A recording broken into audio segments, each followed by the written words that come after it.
With the Khasi Hills Autonomous District Council and Jaiñtia Hills Autonomous District Council elections set for the 21st of February 2025, campaigning has intensified across various constituencies. On the 11th of February 2025, the Hynñiewtrep National Awakening Movement Khnam held an election rally at Lumshyiap in support of its candidate Raymond Basaïawmoit, contesting from the Mawkhar-Pynthorumkhrah District Council constituency.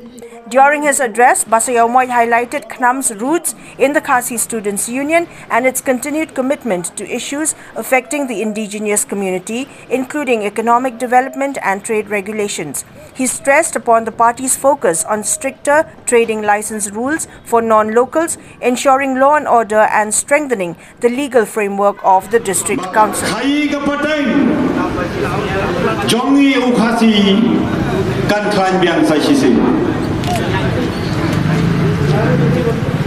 Makan penting kena, bagai yaudoro, kan pai biang, kan kala biang, hagar kau tak khai ke patai, tapi kiwai pat kijai penreu, kinom yo show banyak terakhir. Hagar medai kacang isu, ya kita training license. Khnam kadanya kathong mat pitikna makanero ngin pengala namar hakapejai barka khai ka pateng ka training lesson kabala issue shakiwai par ki jai barriu akaleng gabriu nyotrep ka sek schedule kalapan khamti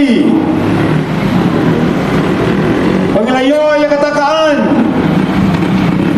kaan kapan hang lak hang nanti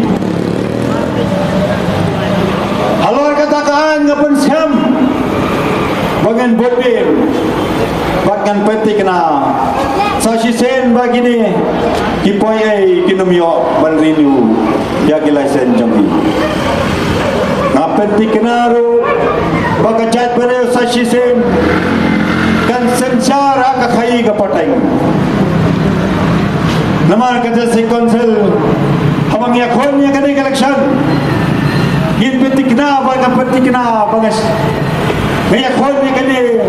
ka issue kan kren mai tang ka bede ba ka JHADC council habang gi phakmat hakidor masram batiet ki hima pada ki ilaka rukunju dang sudah bagini kiski bagini ki pernah ke beladan koi kacinggalan hamdai hamadan polo balawan dah kita kinang yalam kibaradai na district council buat nak sarkar jalaru kunju peladan langu dau kli dong jala buat percaya buat kiamru buat penkhamti buat lai bor yang kedor bersilong baginyo buat sencar halak islam ditau buat las penskhamru yaki Andai